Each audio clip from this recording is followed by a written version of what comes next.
Bingo Plus Panalo!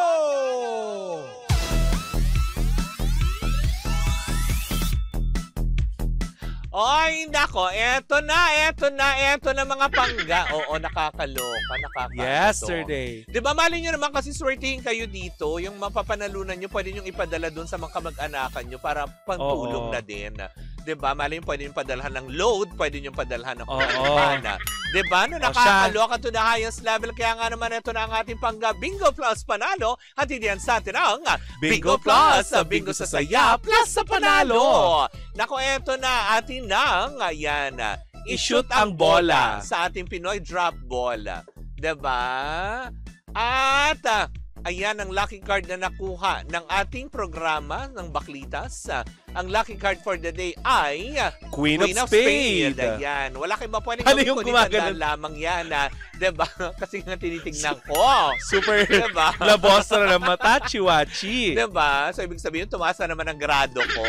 Anyways, ayan po ang ating lucky card para sa programa Baklitas, ang Queen of Spades na dapat nyo lang tandaan. Dahil mamayang gabi, ayan, sa programa ni Kuya Chico, pag nagpaikot siya ng roleta at matapat sa programa Baklitas, kailangan nyo masambit ang lucky card na Queen of Spades para kayo ay magwagi at magkaroon ng tsansang makuha ang 500 pesos na premyo on air, plus kung kayo sa swertihin na mapili online, additional 500 pesos for a total of 1,000 pesos. Ganun kasimple, ganun kadali. Hindi ba ang pamimigay ng papremyo at kasiyahan na hatid sa atin ang pangga Bingo Plus Panalo, hatid yan sa atin ang Bingo Plus, Bingo sa saya, plus sa panalo.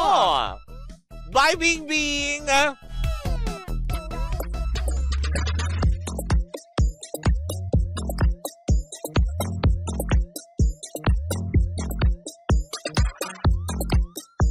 And the bakla is back. Oo, nakakaloka.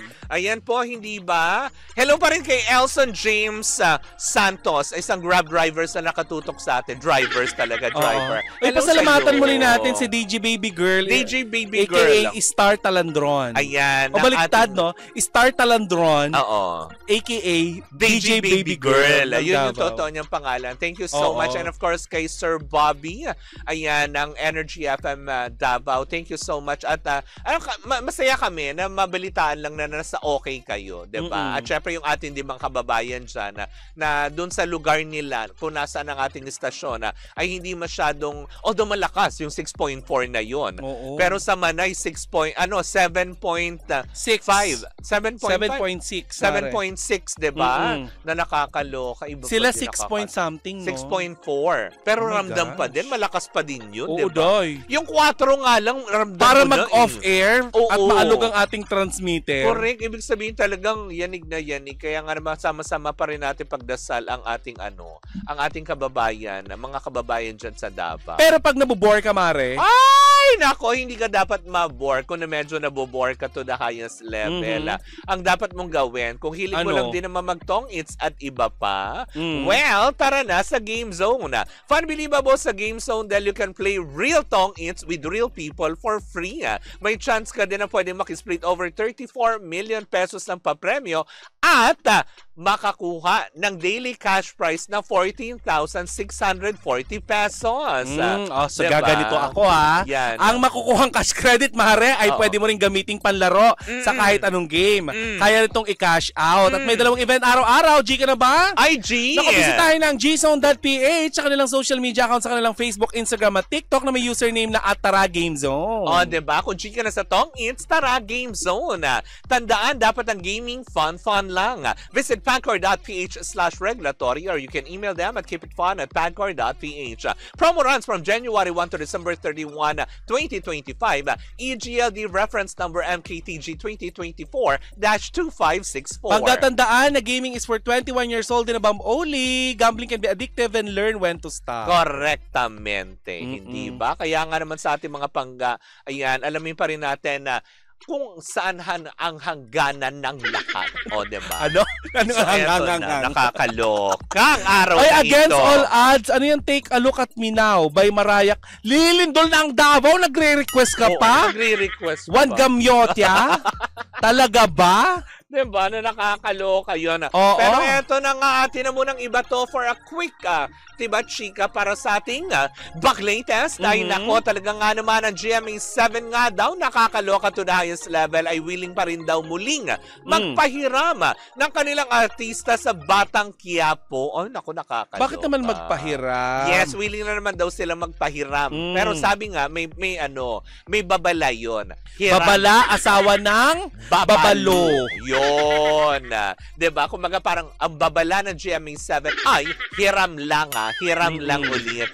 Kasi nga, diba, nung una, pinahiram nila si Kim Domingo para maging parte ng Batang Quiapo. Tapos ang ending, ang balita ko nga ngayon, parang hindi na siya under contract ng GMA7 kasi dati nililigawan ng ABS-CBN na makuha. Kaya lang hindi pumapayag ang GMA7. Pero ngayon, etong kumbaga nung natapos ang kontrata niya, hindi natin alam kung ni-renew na nga ba or i-renew pa. Pero itong pangalawang pagkakataon, panibagong actress na naman sa katauhan ni Sanya Lopez.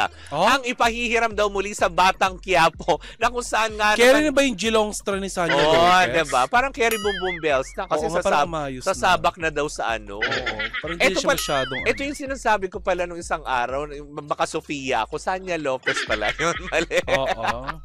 So eto na nga, mukhang okay na nga daw kasi ito maingay yung pangalan ngayon ni Sanya Lopez dahil diba, recently ito yung sinasabi na inoferan daw di umano ng Kapamilya Network para lumipat sa kanilang bakuran. Pero ito yung mariing pinabulaanan na kanya mga followers at mga fanny na nakatutok sa Kapuso Network dahil ayon sa ating chika ay parang nakapirma na ulit ng kontrata si Sanya Lopez under Kapuso Network.